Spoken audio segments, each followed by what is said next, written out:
Добро утро, момичета! Днес съм ви подготвила една по-различна кардиотренировка, която ще бъде интервална. Работим за време и няма да почиваме между упражненията, ще почиваме след всеки един кръг. По 30 секунди, но пък ще работим по-малко. Няма да бъде толкова изморяваща, не се притеснявайте. Започваме с раздвижване. Правим кръгове напред с ръце изпънати.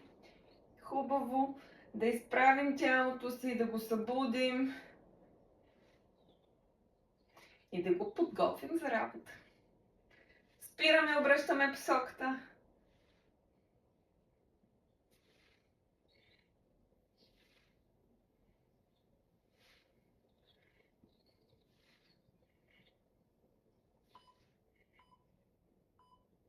Събираме ръце от лакти, завъртаме се в дясно, в ляво. Точно така ще бъдат и упражненията в основната част.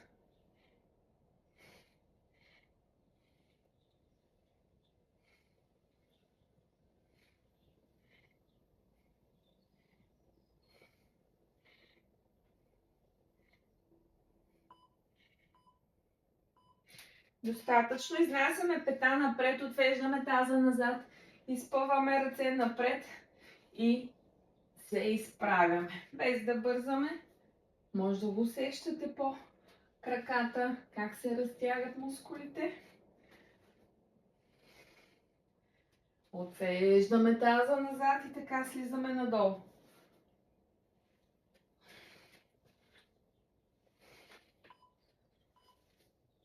Завършваме с левия крак и ходим на място. След това имаме 30 секунди почивка. И започваме с основната част. Още 10 секунди. 5.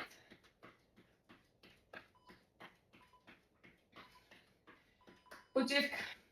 Аз показвам упражненията от първия кръг. Коляно горе. Първо с единия крак. Ритмично. Другия крак. Третото упражнение от първи кръг е тичане с високи пети. Докосваме си пръстите на ръцете, но все още имаме почивка. И започваме. Готови след 3 секунди. И старт. Левия крак е неподвижен. Той е поел цялата тежест на тялото ни. Това кардио ще бъде малко по-интензивно, но няма чак да е убийствено. Знам, че можете да се справите. Още 5 секунди. Как е левия крак? Време е да го раздвижим и него. Почваме.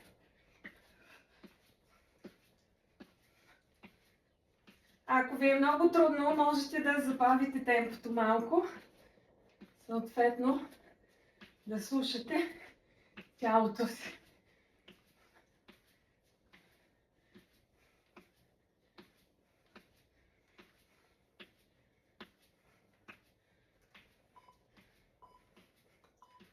И тичаме с високи пети. Ако не можете да тичате, може да ходите с високи пети.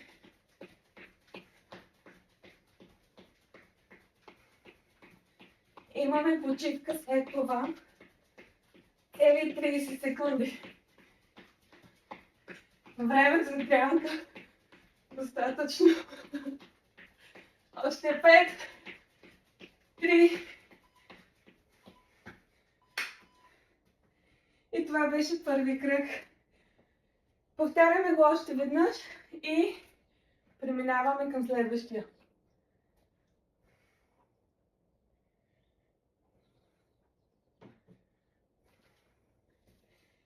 Възползвайте се от тази почивка дълга, нали? 5 секунди още. И забиваме левия крак. Почваме.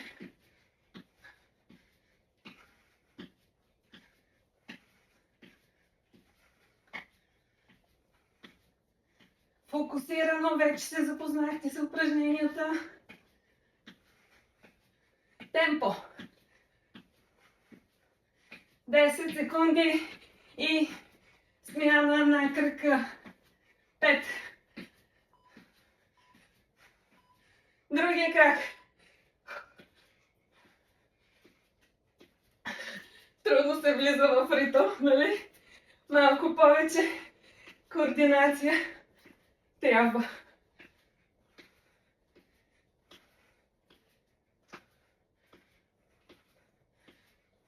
10.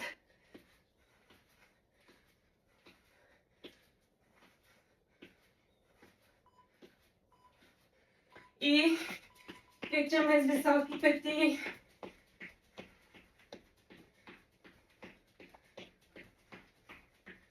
Ако сте изморени вече, ходите.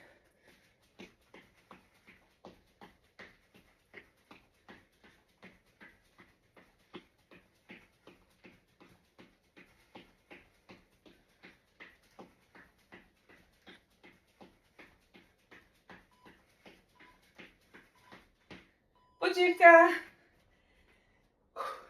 Поемам ли си въздух? Да, аз също се изморявам. Аз също съм човек. И минаваме към следващия кръг. Първо упражнение. Страничен лънч.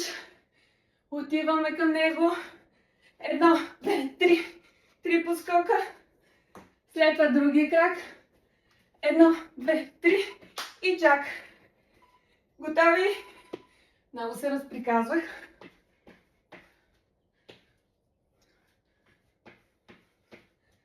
Виждате ли колко е лесно? 1, 2, 3. И стъпка. 1, 2, 3. Стъпка. 1, 2, 3. 1, 2, 3. Последно. 1, 2, 3. И продължаваме просто с левия крак. 1, 2, 3. Стъпка. 1, 2, 3. 1.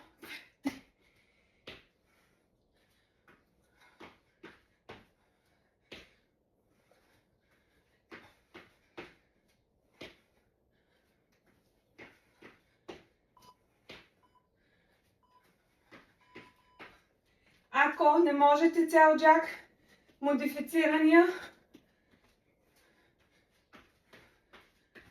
другия вариант е скачащия.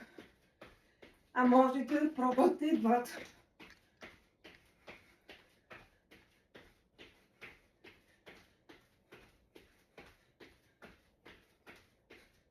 Още 5 секунди. 3. Почивка. И това е втори кръг. Поемете си въздух. Успокойте малко дишането. И ще го повторим. След 10 секунди. 8. Готови ли сте? Почваме пак с десния крак. И старт!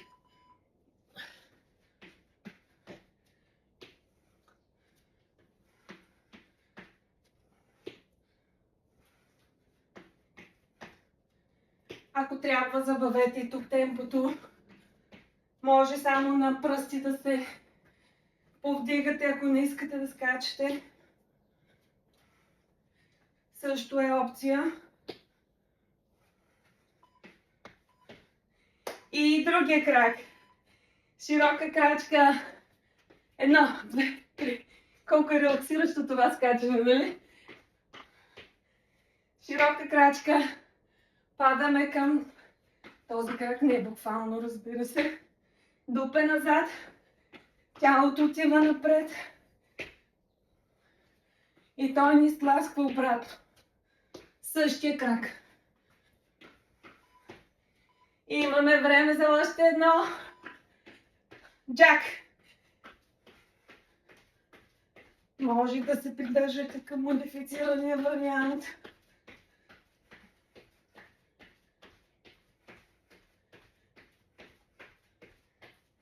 Още малко и имаме почивка.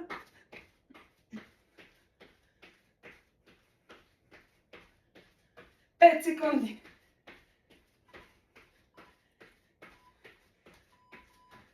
Почивка. Половината тренировка мина. Имаме само още 2 кръга.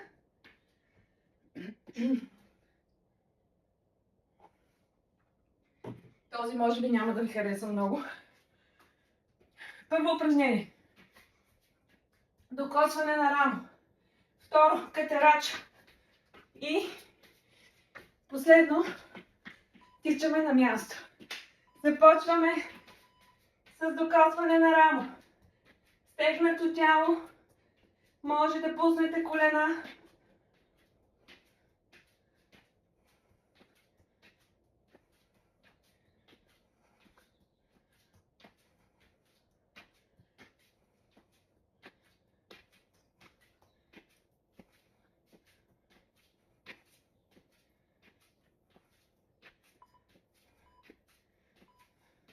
Катерач. Ако ви е много трудно да тичате, правете го бавно.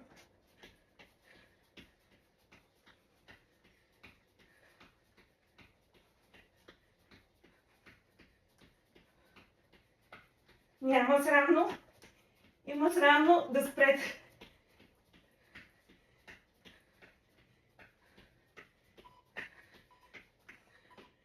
Изправяме се и просто тичаме на място. И това е трети кръг. Имаме 30 секунди почивка. След само 10.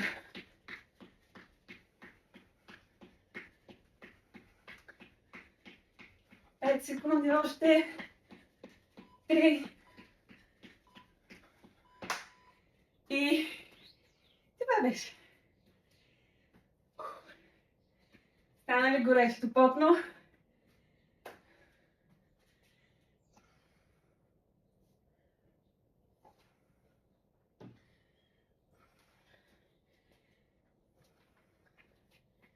Втаряме след 8 секунди. Готови ли сте? Заемаме позиция и започваме.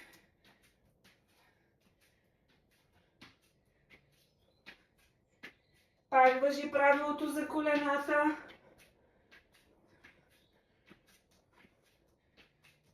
Моята рамена по червеняк.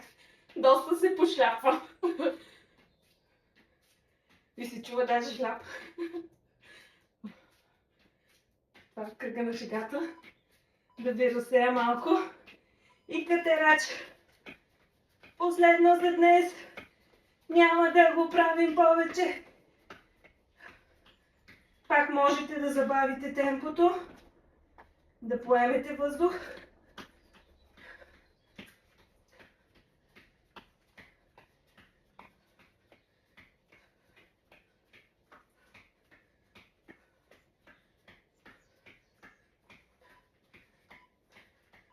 И тичаме. Може да ходите тук, ако сте много изморени. Имаме само още един единствен кръг.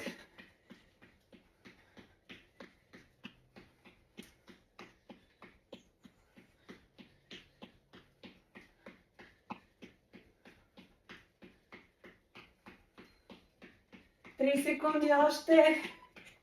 И възстановяваме ритъма малко. Така. Следващи кръг. Имаме планк с изнасяне на пръсти. Имаме тесен клек с 3 подскока. И накрая ходим. Няма да ви мъча за последния много. Крак навън. Единия, другия. Голема стегнат.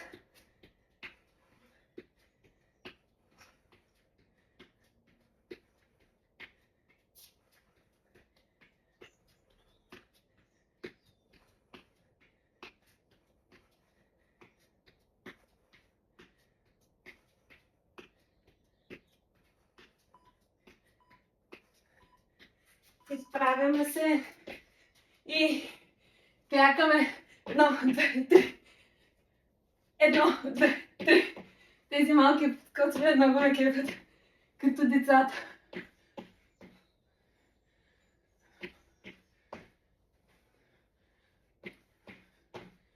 По-бавничко темпото е тук. Може да си спъвате само на пръсти и ходим. Хареса ли ви? Това е последния кръг. Няма повече. Повтаряме го само още веднъж. И разтягаме след това. Но преди това имаме 30 секундна заслужена почивка.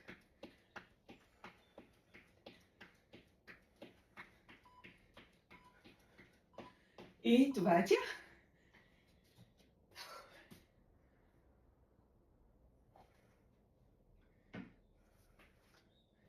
Гъбото ми пресъхва толкова говорене. И затова си подпивам. Започваме с планк след 10 секунди.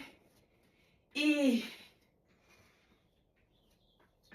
5, 4, 3 и почваме. Десен ляв, десен ляв.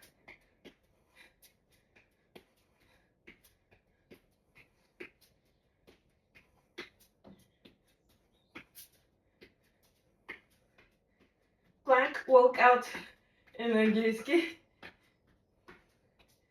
Десен, ляв, десен, ляв. Хайде последен напън. И мъжа ми понякога вика, като войници сте. Изправяме се и тесен клек. 1, 2, 3. Докосваме пода. 1, 2, 3. 1, 2, 3. 1, 2, 3. 1, 2, 3. 1, 2, 3.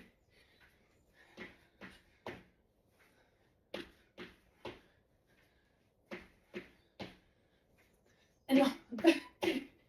И 1, 2, 3. Ходим на място. И това е последното. Видяхте ли? Мина свърши.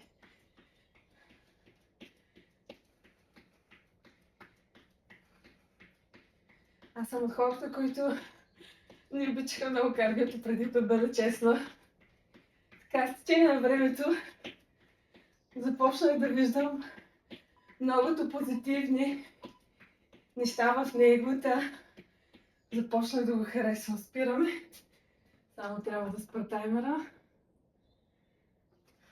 Първо си поемаме 2-3 пъти въздух. Ако имаме кърпа, мога да оберем дъжда от нас, който ни е навалял. Отваряме крака и отвеждаме таза назад. Хубаво, релаксиращо, пускаме ръце. И задържаме тук. Сега започва да вали още повече. Да, когато спрем. Може да се хванете за краката или да пуснете ръце на пода. Вие изберете кой е вашия вариант. Само, че не слизайте по-надолу, извивайки гръбначния стълб, а просто се стремете да го направите от таза. Още малко надолу слизаме. Това е, което ви обяснявах за влизането по-дълбоко в всяка една позиция, след като сте направили няколко вдишвания. Тоест задържаме 2-3 вдишвания, още по-дълбоко в даденото упражнение. И почваме да събираме пръсти, пети, пръсти, пети, пръсти, пети, докато съберем двете ходила. Задържаме леко тук. Пак по същия начин стремете се максимално гърба да е прав и самото навеждане да е от подвижност на тазобедрените.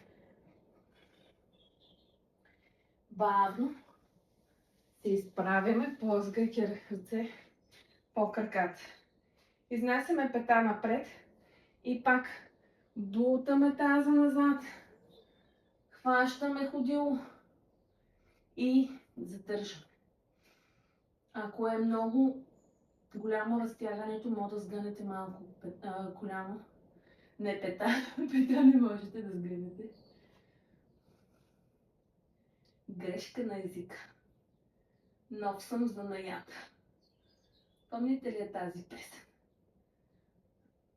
Ако сте някъде около моите години, със сигурност сте помните. Бавно разменяме краката и пак тръгваме от бутайки таза назад. И хващаме ходило.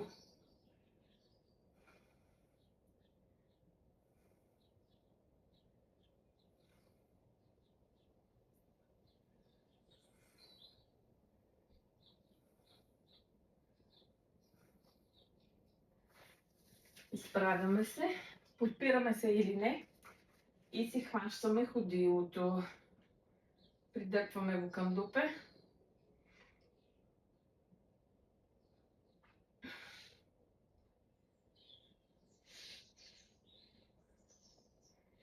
И просто задържа.